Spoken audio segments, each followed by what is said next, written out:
Well, good morning. We are here out just alongside the well site at KM8 on the morning of Friday, the 2nd of March 2018. And it's the first time I've been at the back of KM8 for a little while. Whoa! Just lost my hat. It's blowing a real hoolie here. Whoa! Let's see if we can try and keep things upright. The wind's gusting probably at about 50 plus mile an hour here. It's got a bit of a bite to it, that's for sure. And as you can maybe see in the background, it has literally ripped the supposed sound screen that Third Energy, or Barclays Bank trading as Third Energy, had to block the noise from the local community here when they were intending to frack. But of course that ain't going to happen. So right now it's a case of everything must go. And you can still see the prop towers, the sand towers there. Probably the last things to go, got to be emptied and everything shipped off site. The bottom line is this well site, of course, is being returned to exactly the condition that the BBC likes to show it in, without hardly any equipment on at all. In fact, maybe nothing. And you know, here in the North Yorkshire, and we've just come up from North East Nottinghamshire, and we're over the worst of the storm. Yeah, the winds are strong. There's a little bit of sleet in the air, but the bottom line is that we're through the worst. And unfortunately, it looks like it's the south of England, the southeast and the southwest that's getting it in the neck now. And I really feel for you. I know there's a lot of people stuck in cars on motorways. There's people on a bus just outside Taunton, I believe. So you know, our hearts go out to you. We know what it is that you had coming over the Pennines. Well, of course, the media today is full of the stories about the National Grid announcing that there is a gas shortage. Well, this is straight out of the Rahm Emanuel playbook of never let a good crisis go to waste. And sure enough, the British government and the unconventional gas industry in particular, and it would seem the National Grid, are absolutely going to milk it for all it's worth. So why would they want to milk it? Well, the National Grid will milk it because they need new infrastructure, and they'll be hoping to get some funding from the government to compensate for their apparent incompetence. And of course, you know, it's only last year, in the middle of last year, that the rough gas storage caverns were shut down in the North Sea. So whereas the likes of Germany have 20% of their annual gas supply in storage, here in the UK, we are reportedly down to barely 2%. Well, that being the case, that means that we have about 6 days supply. But INEOS announced yesterday that the National Grid had been in discussion with them, and they'd agreed to reduce their consumption by some 20%. And of course, UKOOG, the unconventional gas industry PR mouthpiece, was taking the opportunity to ramp up the claims that a shale gas industry will, of course, abate and allay any more concerns about gas shortages in this country. Well, let me offer a technical term for all of those claims. They are all complete bollocks. And, you know, they, of course, go out to the gullible public to help justify an outrageous increase in pricing. And no doubt, you know, National Grid and the gas suppliers will, of course, milk it, because the mainstream or the lamestream media has been pumping out that, you know, basically we're in desperate, dire straits and on the brink of, you know, the whole energy infrastructure of this country collapsing because we've had a 3-day cold snap in winter. Well, as of course I always state, please don't take my word for anything I say. Do your own research, and I'm going to point you in the right direction, because not even a year ago, the BEIS, the Department of Business, Energy and Infrastructure, of course, Greg Clark is the Secretary of State for that department. And of course, it's his department that has overseen the demise of Barclays Bank here, trading as Third Energy, by acknowledging that they do not have anything like the financial wherewithal to be able to commission a report. And that report is titled "The Review of Gas Security of Supply Within Great Britain's Gas Market from the Present," last year, until 2035. So it was basically looking at the next 2 decades and whether or not the UK had sufficient gas infrastructure in place to deal with pretty much any kind of emergency. And this report, say commissioned by Greg Clark's department, was produced by the Cambridge Economic Policy Associates Limited. And that report, which I'm going to put a link beneath this video, and in fact if anybody wants to go search for it and put the link down there for me, then that would be very much appreciated. And that report literally spells out that you know, pretty much the UK is in good shape to deal with pretty much any scenario emerging on the geopolitical arena over the next 2 decades.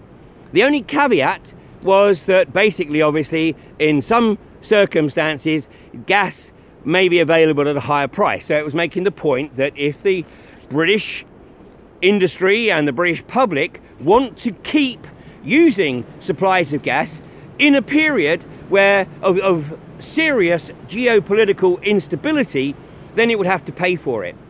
So call it a hunch.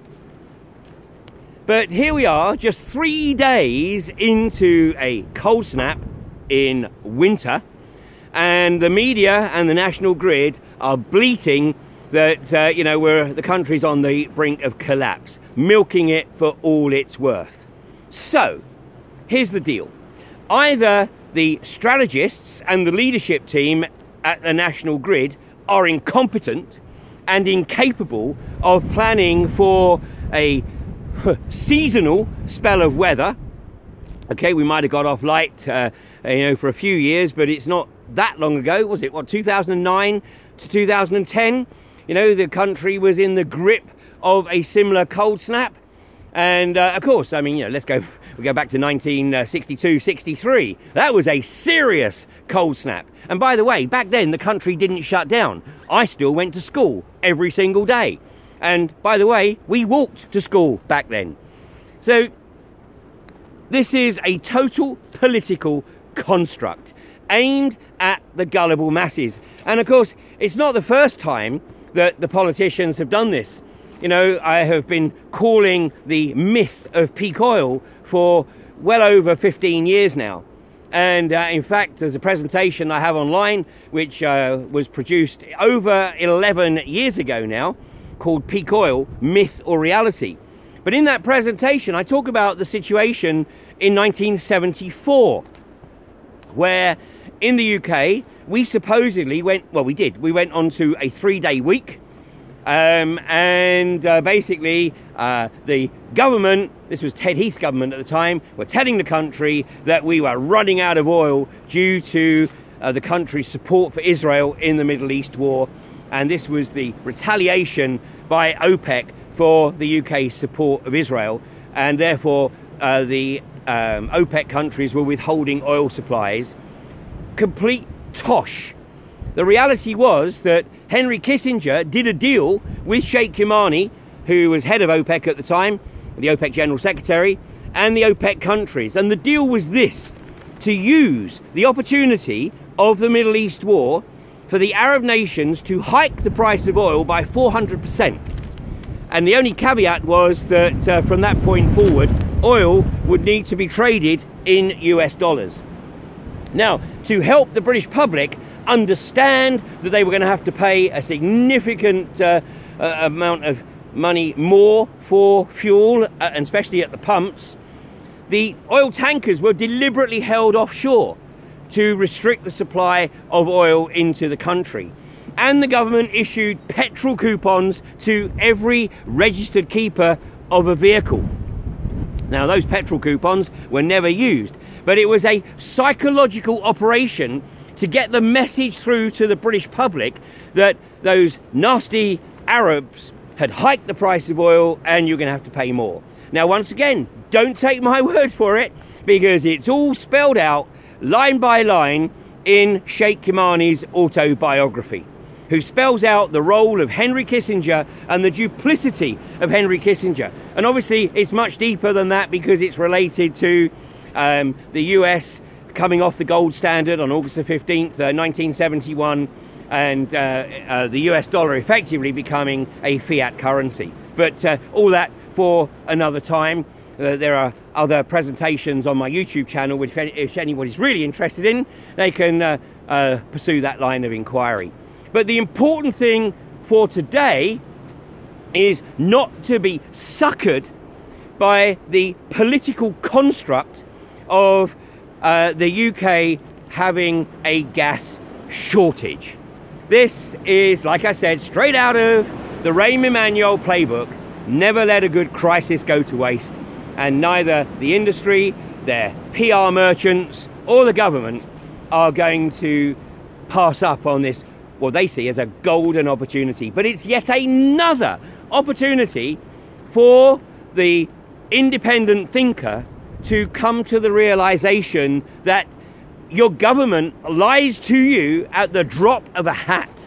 The likelihood of hearing truth from the British government, and unfortunately it doesn't really matter who's in power, the likelihood of hearing the truth is slim to none.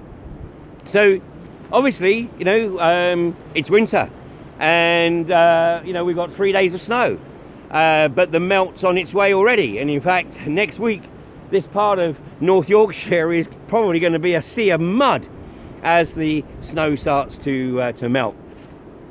So it's so important not to get suckered in. INEOS, of course, are trying to justify their case for wanting to frack across 1.2 million acres in the north of England by claiming that, you know, this is an example of what will happen if we don't frack.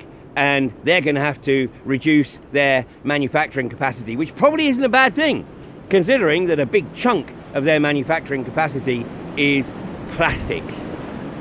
So I'm sure there are many people in the south of England who won't be going to work today.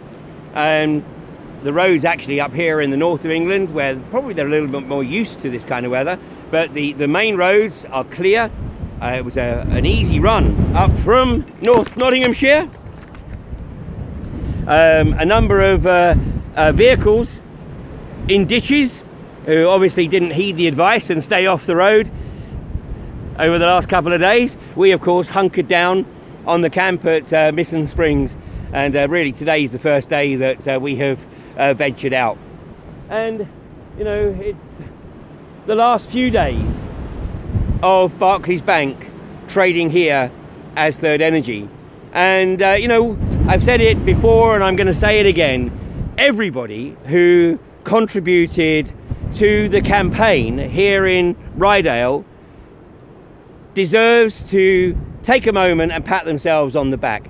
It was an outstanding campaign. You know, not everybody in the community agreed with every element of the strategy, but they didn't bicker, they just got on with it. And in fact, in my opinion, that was actually part of the strength of the campaign.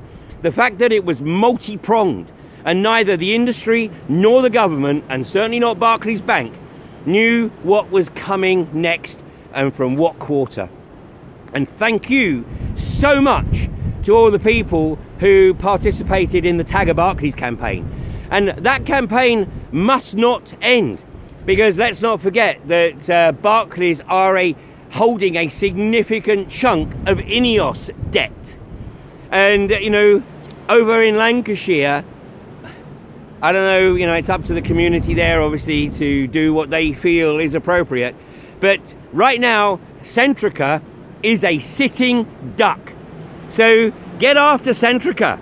You know, without Centrica funding, Cuadrilla ain't going nowhere. Barclays made it abundantly clear to Third Energy that they were not going to pump any more funds into a literal and a metaphorical black hole.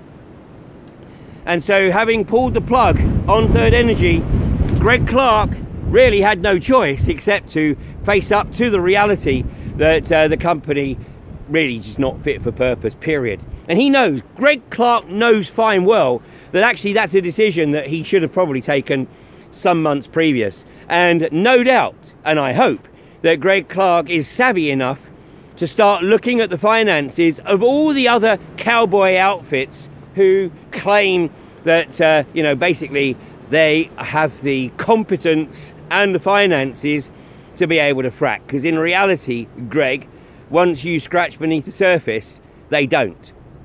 And I know that obviously this operation at Kirkby Misverton, or the lack of, is a massive embarrassment to the government. But like I said, you know, don't expect to hear the truth from them. Anybody still looking for leadership from government, then unfortunately you're in an old paradigm. It's so important for communities to actually come together and take responsibility for what occurs within their community. And actually, you know, we need to start thinking about, like some communities in Germany, communities coming off of a national grid that appears to be incompetent, so that it's not able to manage a 3-day cold snap in the middle of winter, and start to do things for ourselves. Your government relies on your apathy, your abdication, or your willful ignorance. Fortunately, that's all changing. Okay, well, my fingertips are turning blue here, and trying to keep the camera upright is a bit of a mission. So thanks again for joining me today. One final announcement, and that is that Joe Boyd has today launched a new crowdfunding campaign for his assault on the INEOS injunction. And you know, let's be very realistic here. If this INEOS injunction is sustained, then basically what we are witnessing is the corporatocracy having absolute control and power over the government and the judiciary, and effectively the country's resources. And they will rape and pillage this country until there is nothing left. And that may be why some forecasters are actually projecting a massive drop in the UK population over the next couple of decades. Because if the natural resources of this country are exhausted, and already we have massive issues in terms of food security, then what we are leaving future generations really doesn't bear thinking about. And I'll put a link up over the weekend to that report which shows the forecasted drop in UK population.